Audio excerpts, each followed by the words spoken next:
Muito bem, fala aí pessoal, bem-vindos a mais uma aula e vamos falar da função biológica das proteínas. E quando a gente fala da função biológica das proteínas, essa aula muito bem podia se chamar a importância das proteínas ou por que as proteínas são importantes. Bom, as proteínas elas vão desempenhar diversos papéis aí em nosso organismo que podem ser divididos em transporte, como estrutura, como ação enzimática ou catalítica e promover movimento, certo? Em nosso organismo, transporte estrutural ou movimento. Só para você ter uma ideia da importância das proteínas, tem uma molécula aí chamada DNA, beleza? Bom, DNA não é proteína, mas o DNA ele é responsável por sintetizar RNA. Ué, sim. A partir do DNA a gente pode transcrevê-lo em RNA e depois sintetizar proteínas. Ou seja, o objetivo. E faltou aqui, faltou espaço. Proteína. Vou matar um pouquinho aqui a regra do português, beleza? Faz de conta que isso aqui é proteínas. A função do DNA, enfim, ele tem ali em seus genes a função de produzir proteínas.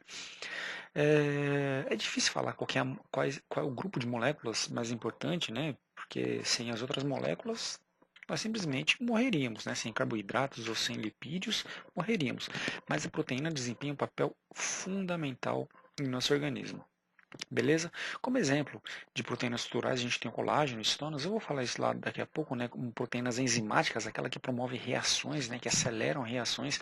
Tem o DNA, polimerase, a pepsina, que está no seu estômago, a lisoenzima, que é presente nos lisossomos, como transporte também a albumina, o canal, né, que vão formar as bombas de sódio e potássio, a mioglobina, a própria insulina, né? Insulina ela vai permitir o açúcar passar do meio externo da célula para o meio interno da célula, certo?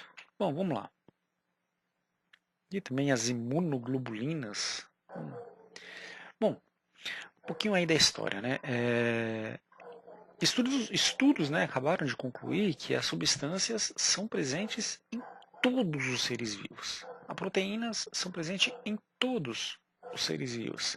Em 1938, aí um pesquisador chamado Gerardus Mulder chama essas substâncias de proteína, né? Ele batiza, né? Que vem do grego proteus, né? Que é primeiro ou primitivo.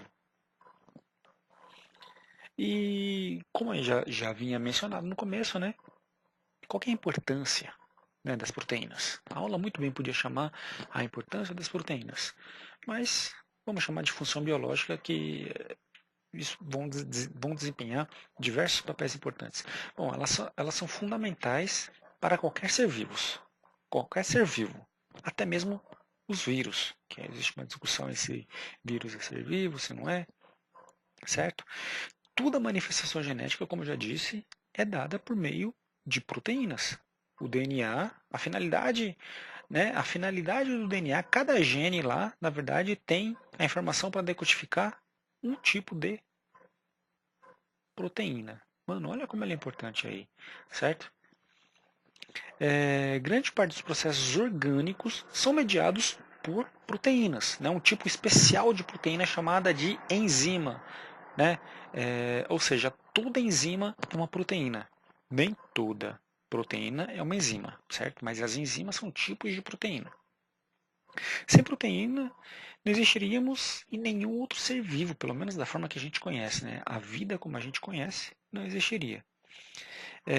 Coacervados são os primeiros compostos proteicos. Nem vamos entrar aqui nesse detalhe, beleza? Eu já disse isso em outras aulas, né? Também não vou detalhar, mas as proteínas, na verdade, elas são compostas por blocos menores, estruturas menores, chamados aminoácidos. Beleza? Então, todo aminoácido tem essa estrutura aqui, o grupo amina. Opa, o grupo amina. E aqui um grupo carboxila. Beleza? Isso aqui é tudo igual, toda essa parte aqui é igual, uma proteína, um aminoácido. A única coisa que vai mudar vai ser o radical, que vai diferenciar o tipo de aminoácido. Eles vão se ligar através de ligações peptídicas. Nem vou entrar em detalhe, que isso já foi falado em outras aulas. Beleza? Sem proteínas, não existiria vida, né? Então vamos lá. Entre as funções, uma importantíssima, certo? Catalítica. Ou seja, as reações são aceleradas, certo? Então ela é feita por um tipo de proteína chamada enzima. Um exemplo, a amilase ou ptialina, né? É a proteína presente na saliva. Tem a pepsina e tantas outras lá, o DNA polimerase, né? Existe um número imenso aí de proteínas que vão realizar essa função de catálise. Quando fala catálise, é acelerar as reações, é tornar a reação mais rápida. A amilase, por exemplo, ela quebra, hidrolisa, né? Hidrólise significa quebrar. Ela quebra o amido, que é um carboidrato. As proteínas têm função transportadora, elas transportam diversos componentes, como por exemplo as lipoproteínas transportam colesterol, a hemoglobina que transporta O2, a bomba de sódio e potássio. Só para você ter uma ideia, existe uma estimativa que as bombas de sódio e potássio elas consomem 25% de toda a energia. Só um tipo de proteína consome entre 20 e 25% para manter as concentrações de sódio e potássio constantes no interior da célula. E para isso ela gasta muita energia.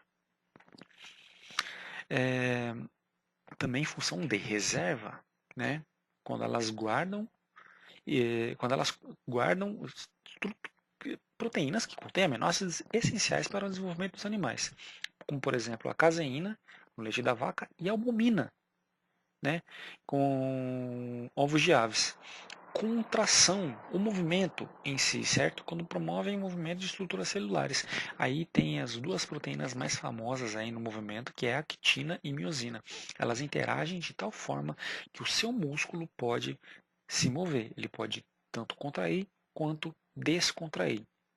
Outra função aqui, ó, regulando processos, ou seja, executando funções hormonais, atuando como mensageiras químicas, como a insulina, que também eu havia falado como transporte, certo? Transportando, ela permite o transporte da glicose que está no sangue, no meio externo à célula, não no sangue, né, mas no meio externo à célula para dentro da célula.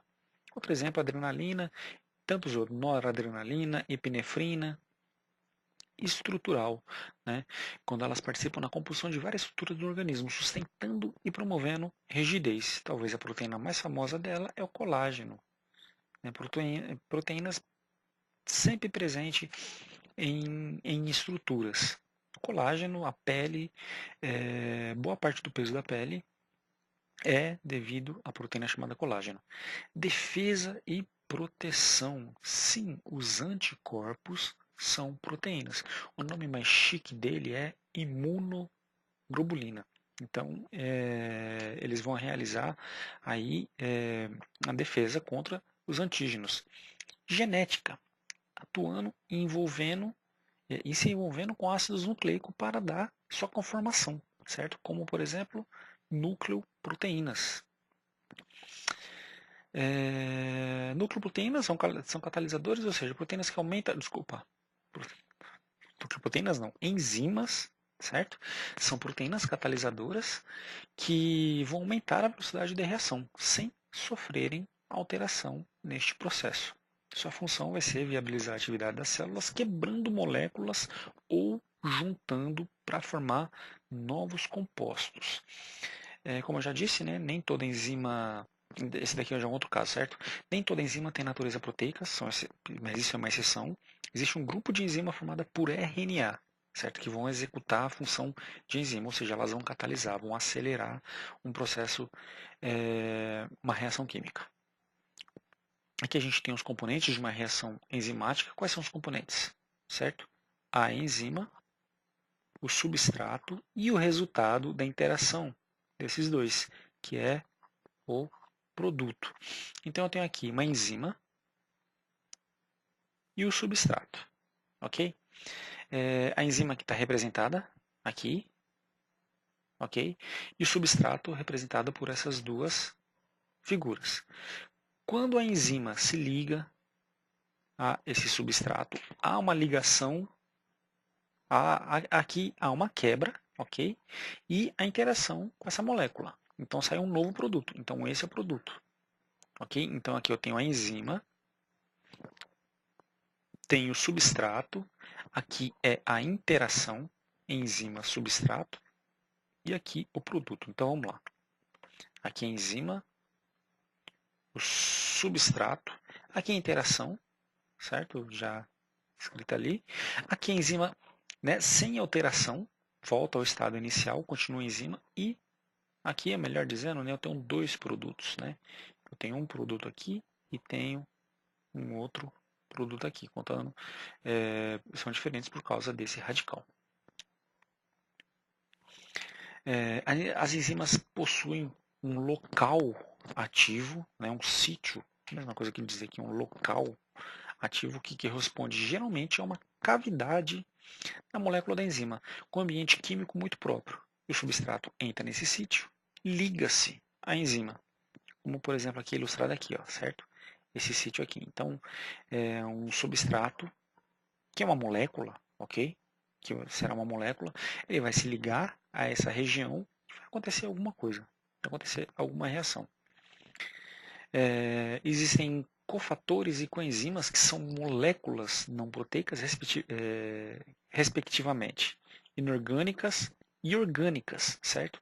Cofatores como os íons metálicos e coenzimas como vitaminas, que são indispensáveis para o funcionamento de várias enzimas. Como, por exemplo, na formação aqui da hemoglobina, certo? Quando vai acontecer a síntese da hemoglobina. Bom, enzimas também podem operar, né? Para elas operar, enzimas necessitam de um ambiente favorável, um pH ideal, uma temperatura ideal, uma quantidade de substrato ideal para acelerar essa reação, considerado ótimo. Né? Caso contrário, ela é inibida, ou ela é menor, ou ela é inibida. Se a situação não for ótima, pode ser que aconteça a reação. Só que ela não será tão boa quanto num pH ótimo, num pH ideal, temperatura ideal, quantidade de substrato ideal. O inibidor também é qualquer fator que possa reduzir ou cessar, certo? Uma reação enzimática, como por exemplo uma desnaturação, através do aquecimento. Uma temperatura muito alta vai aquecer e não vai acontecer reação. Essas inibições podem ser reversíveis, né? Por exemplo, a presença de substâncias, ou irreversível, como aquecimento excessivo. Por exemplo, quando você vai fritar um ovo, aquela parte branca do ovo, ela é a clara. Quando você esquenta ela, ela sofre um processo de saturação, certo? E esse processo é irreversível. Ela não vai voltar a ser clara do jeito que ela era. Aqui, por exemplo, a gente tem um gráfico mostrando isso. A uma temperatura de uma enzima qualquer, certo? Pegando uma enzima qualquer aqui, a 0 graus Celsius, ela tem essa atividade enzimática. Conforme a temperatura vai subindo, né? Conforme a temperatura, imaginamos que aqui é 20 graus. Conforme a temperatura vai subindo, a atividade dessa proteína também vai subindo. Certo? Conforme vai subindo, até chegar à temperatura ideal, onde ela tem o máximo da sua atividade. Porém, quando ela passa dessa temperatura, ela começa a cair. Até que se ela chegar a uma temperatura muito alta, certo? Ela perde, ela não tem mais atividade nenhuma. Quando ela chega aqui nesse ponto, a atividade dela é zero. Ok? Bom, era isso aí. Foi uma aula bem rápida, certo? Eu já falei de proteínas em outras aulas, já falei inclusive de função de proteína em outras aulas. Só que hoje foi um pouquinho mais voltado para a função biológica, né? A importância das proteínas e falando bem sobre as enzimas, né? E qualquer dúvida, posta aí, se inscreva no nosso canal. Beleza? É isso aí, até a próxima aula.